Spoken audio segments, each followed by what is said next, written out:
बिस्मिल्लाहिर्रहमानिर्रहीम। अस्सलाम वालेकुम इस्लामिक टीचर के प्यारे दोस्तों, हम उम्मीद करते हैं कि आप खैरियत से होंगे। प्यारे दोस्तों, आज हम आपको सूरह कहफ और लफ्ज़े कहफ की फजीलत बताने जा रहे हैं और अल्लाह ताला ने इस सूरत को कितनी फजीलत अता की हुई है। इस सूरत की तिलावत के फजाइल तो हैं ही, लेकिन महज लफ्ज़े कहफ के भी बहुत से फजाइल सामने आए हैं। वज़ाइफ की किताब बीनी करते करते इस लफ्ज़े कहफ के करिश्माती फवाइद नजर से गुजरे तो सोचा कि इस्लामिक टीचर के दोस्तों और चाहने वालों तक भी पहुंचा दूं। तो दोस्तों, हम आपको बताएंगे कि कैसे आप इस लफ्ज़े कहफ के जरिए अपने बेशुमार मसाइल हल कर सकेंगे और कैसे मुख्तलिफ परेशानियों से आप इसके जरिए छुटकारा पा सकते हैं। बाज़ औक़ात तो आपने महज इस नाम को लिखना है और लिखने के लिए भी आपको ना कागज की जरूरत होगी और ना ही पेन की। अब बैठे बैठे आप इसको लिख सकते हैं। किन मौक़े और मसाइल के लिए आपने इसको लिखना है और कैसे। इसी तरह से बाज़ मसाइल के लिए आपने इस लफ्ज़ का विर्द करना है। कैसे और किन मसाइल के लिए विर्द करना है, हम आपको आज की इस वीडियो में सब बताएंगे। दोस्तों, ये सब जानने के लिए हमारी वीडियो को आखिर तक जरूर देखिएगा। दोस्तों, अपने असल मौजू की तरफ आने से पहले आपको ये बात बताना बहुत जरूरी है कि अगर हमारे चैनल इस्लामिक टीचर की वीडियो पहली बार देख रहे हैं और अभी तक आपने हमारा चैनल सब्सक्राइब नहीं किया, तो आपसे गुजारिश है कि आप हमारा चैनल जरूर सब्सक्राइब कर लें और साथ ही लगे बेल के बटन को भी प्रेस कर लें, ताकि आपके पास फ्यूचर में हमारी अपलोड होने वाली मजीद इस्लामिक मालूमाती वीडियोस का नोटिफिकेशन बर वक्त मिलता रहे। प्यारे दोस्तों, अभी बैठे बैठे आप अपनी उंगली के इशारे से लिखें कहफ। आप इसको दीवारों पर लिख सकते हैं, आप इसको छत पर लिख सकते हैं, आप इसको गाड़ी पर लिख सकते हैं, आप इसको किसी भी ऐसी चीज पर लिखें जिसकी आप हिफाजत चाहते हैं। बस इस नाम को 7 मरतबा उस चीज पर लिखें जिसकी आप हिफाजत चाहते हैं। आप ये बताएं कि यह अमल मुश्किल है या आसान। इस अमल को करने पर आपको कितना टाइम लगेगा। यह ऐसा अमल है कि इस पर सेकंडों में वक्त लगेगा और यह बात पक्की है कि आपको इसका इससे पहले कभी इल्म नहीं होगा। तो दोस्तों, आज से बल्कि अभी से इस अमल को शुरू कर दें। अच्छा, एक और बात जिसकी हर वक्त खास तौर पर वालिदैन को फिक्र लाहक होती है, वो है बच्चों की नजर बद का खदशा। बाहर कहीं भी जाना हो, किसी ब्याह शादी की तकरीब में या फिर किसी भी तकरीब में, तो बच्चे को देखने वाली नजरें मुख्तलिफ होती हैं। कोई हसद से देखता है तो कोई प्यार से। यह हसद वाली नजर बच्चों पर हमेशा के लिए खतरनाक होती है, जिसे हम नजर बद कहते हैं, और इसमें बच्चे का बीमार पड़ जाने का डर होता है। अब इस नजर बद से बचने के लिए लफ्ज कहफ का इस्तेमाल कैसे करना है? बड़ा ही आसान अमल है। 7 मरतबा लफ्ज़ कहफ को बच्चे के माथे पर उंगली के साथ लिख लें। आपका बच्चा नजर बद से महफूज हो गया। उसको अब नजर लगने का कोई डर नहीं, बल्कि यहां तक भी आता है कि इस लफ्ज को लिखने से जादू टोनों और तावीजात से भी हिफाजत हो जाती है। दोस्तों, इस लफ्ज के तो बेशुमार फायदे सामने आए हैं।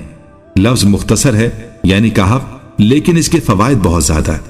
अच्छा, एक और बड़ा मसला है जिससे आजकल हर कोई परेशान है, वो है जोड़ों का दर्द। अब इस दर्द से निजात पाने के लिए भी आप इस लफ्ज को इस्तेमाल कर सकते हैं। वो कैसे करना है? बस इसके लिए आपको दर्द वाली जगह पर उसी तरह से उंगली के साथ 7 मरतबा लफ्ज़े कहफ लिखना है। इंशाअल्लाह आपका दर्द गायब हो जाएगा।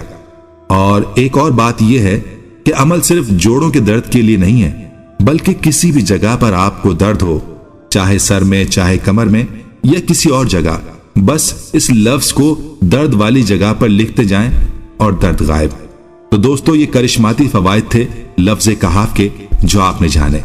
इन आसान आमाल को खुद भी आजमाएं और अपने चाहने वालों को भी बताएं। अब हम आपको सूरह कहफ की फजीलत से भी आगाह करते हैं, जिस सूरत से ये लफ्ज लिया गया है। दोस्तों, सूरह कहफ कुरान की एक अजीम सूरत है। जुमे के दिन इसकी तिलावत मुस्तजिब है। जो आदमी बरोज जुमा सूरह कहफ की तिलावत करेगा, اللہ تعالیٰ اس کے لیے نور فراہم کرتا ہے۔ نبی صلی اللہ علیہ وسلم کے فرمان کا مفہوم ہے جس نے جمعے کے دن سورہ کہف پڑھی اس کے اور بیت اللہ کے درمیان نور کی روشنی ہو جاتی ہے۔ ایک دوسری حدیث میں رسول اللہ صلی اللہ علیہ وسلم نے فرمایا، جو جمعے کے دن سورہ کہف پڑھے اس کے لیے دونوں جمعوں یعنی اگلے جمعے تک کے درمیان ایک نور روشن کر دیا جائے گا۔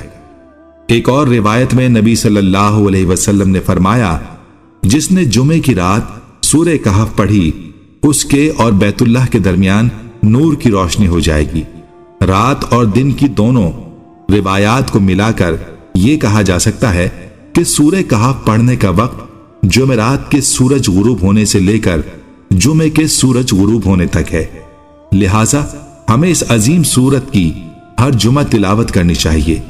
اس سورت کی عظمت کا ایک سبب یہ بھی ہے کہ یہ فتنہ دجال سے نجات کا باعث ہے۔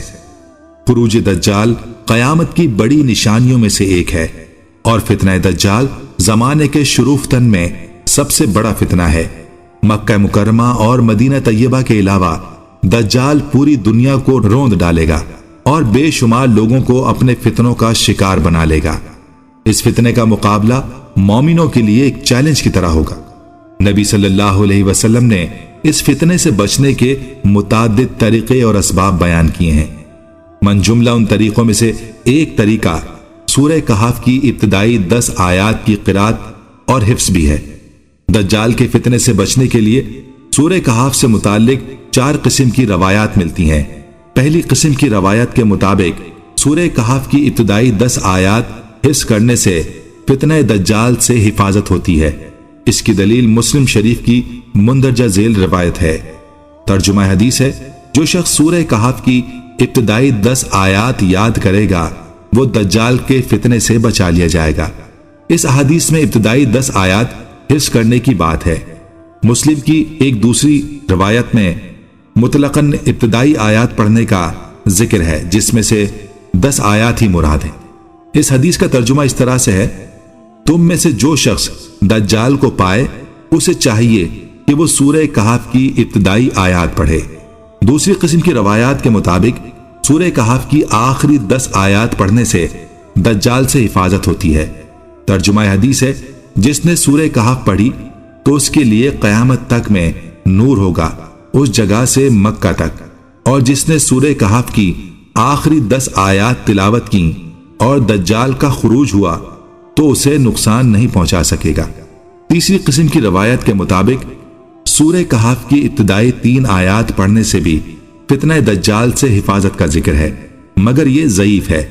ترجمہ حدیث ہے، جس نے سورہ کہف کی ابتدا سے 3 آیات تک کی تلاوت کی وہ دجال کے فتنے سے بچا لیا جائے گا۔ ترمذی کی اس روایت کے متعلق شیخ البانی رحمہ اللہ لکھتے ہیں کہ 3 کا لفظ شاذ ہے، صحیح لفظ ہے من حفظ 10 آیات، یعنی جس نے 10 آیات کو یاد کیا۔ چوتھی قسم کی روایت کے مطابق مکمل سورہ کہف کی تلاوت سے دجال کے فتنے سے حفاظت کا ذکر ہے اور یہ بھی ضعیف بتلایا گیا ہے۔ ترجمہ حدیث ہے، جس نے جمعے کے دن سورہ کہف کی تلاوت کی وہ 8 دن تک ہر فتنے سے بچا رہے گا، اگر دجال کا بھی خروج ہو جائے تو اس سے بھی بچ جائے گا۔ ان 4 اقسام کی روایات میں 2 قسموں کی روایات کو صحیح بتلایا گیا ہے، وہ ہیں سورہ کہف کی ابتدائی 10 آیات اور آخری 10 آیات۔ اب ہم خود ہی فیصلہ کر لیں کہ یہ 20 آیات کو حفظ کرنا کتنا آسان ہے اور ان کا فائدہ کتنا ہے۔ آخر میں میرے پیارے دوستو، ہم یہ امید کرتے ہیں کہ آپ کو ہماری آج کی یہ ویڈیو ضرور پسند آئی ہوگی۔ اگر آپ کو ہماری آج کی یہ ویڈیو پسند آئی ہے تو آپ سے گزارش کرتے ہیں کہ آپ ہمارے چینل اسلامک ٹیچر کو ضرور سبسکرائب کر لیں اور ساتھ ہی لگے بیل کے بٹن کو بھی پریس کر لیں تاکہ آپ کے پاس ہماری آنے والی مزید معلوماتی ویڈیوز کا نوٹیفیکیشن بر وقت ملتا رہے۔ سبسکرائب کے ساتھ ساتھ ہماری ویڈیوز کو لائک بھی کریں اور اپنی قیمتی رائے کا اظہار کمنٹس میں ضرور کریں۔ آپ کے لائکس اور کمنٹس سے ہماری حوصلہ افزائی ہوتی ہے۔ کمنٹس میں آپ اپنے سوالات بھی کر سکتے ہیں۔ اللہ تعالیٰ آپ کو اپنے حفظ و امان میں رکھے، آمین۔